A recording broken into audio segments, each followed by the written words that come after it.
শুরু করেছে। এখনো শুনি সচিবালয়ে নাকি শেখ হাসিনার প্রেতাত্মারা আবার একত্রিত হচ্ছে।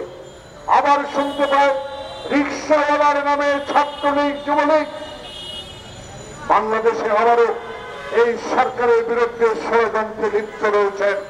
তাই আমাদের বক্তব্য স্পষ্ট এই সরকারের প্রতি, আপনি একা নয়, বাংলাদেশের ছাত্র বৈষম্য আন্দোলনে যারা আত্মহত্যা দিয়ে আপনাকে ক্ষমতায় বসিয়েছে, বাংলাদেশের 16 বছরে এই সবুজের মতো ইরানের মতো যারা জেল খেটে 300 মামলার আসামি হয়েছে, বাংলাদেশের মানুষ আপনার সাথে আছে।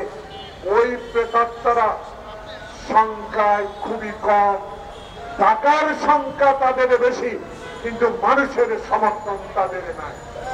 তাই আজকে আপনার ভয়ের কোনো কারণ নাই। কাকে আপনি ভয় করবেন?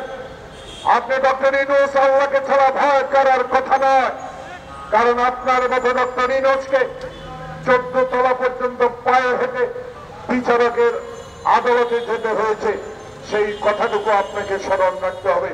তাই যারা আমার সংবিধান তছনছ করেছে, যারা আমার বাকশাল তৈরি করে বাংলাদেশে এক দলের শাসন করেছে, যারা সিরাজ শিকদারকে গ্রেফতার করে বলেছে কোথায় সিরাজ শিকদার, যারা অহংকার করে কথা বলেছে গোলাম মোস্তফা বাংলাদেশে 6 কোটি কম্বল আসলো, আমার কম্বল কোথায়?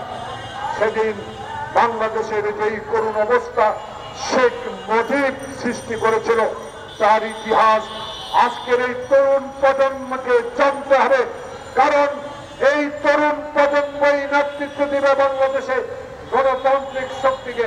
তাই আজকে আমরা এই সরকারকে অনুরোধ করব, আর বিলম্ব নয়, হারুন বিপ্লব এবং শেখ হাসিনার প্রেতাত্মাদেরকে যারা খুন করেছে, যারা লুট করেছে, যারা আমার সম্পদকে লুট করে কানাডায় বাড়ি করেছে, এখনো 3.5 মাস অতিবাহিত হলো, এখনো কেন আইনের আওতায় আনা হলো না? সময় তো কম যায় নাই, 3.5 মাস হলো, সময় কম না। তাই আজকে আমাদের দাবি, বিগত দিনের আন্দোলনরত সকল দলের দাবি, বাংলাদেশে নির্বাচনের রোড ম্যাপ দিতে হবে। বাংলাদেশে যে অপতৎপরতা শুরু করেছে এরা, এদেরকে রুখে দিতে হবে। জনপ্রতিনিধি সরকারের দরকার, এদেরকে রুখতে হলে প্রশাসনকে শক্ত হাতে হ্যান্ডেল করতে হবে। কারো চোখের দিকে তাকিয়ে নয়, বাংলাদেশের 18 কোটি মানুষের দিকে তাকিয়ে এদেরকে প্রতিহত করতে হবে। কারণ এরা চোর, এরা ডাকাত, এরা আমার বাবার দেশ হিসাবে দেশকে ব্যবহার করেছে। তারা হিন্দুস্তানের দলাল,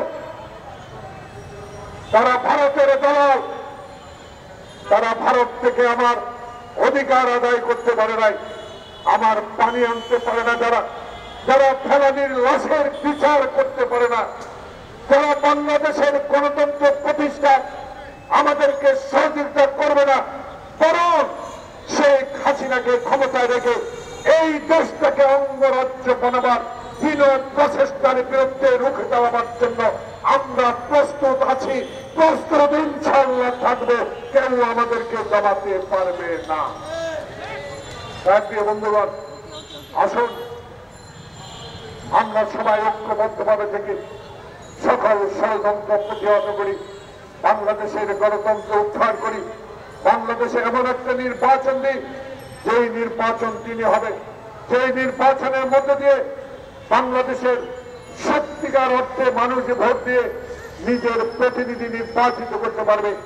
এই অনুরোধ আমাদের রইল এবং আমরা আপনার সাথে আছি, আপনার সাথে থাকবো। আপনি শুধু বলে দেন বাংলাদেশের রাজনীতি হবে গণতন্ত্রের রাজনীতি, অতীতের আওয়ামী লীগের রাজনীতি নয়।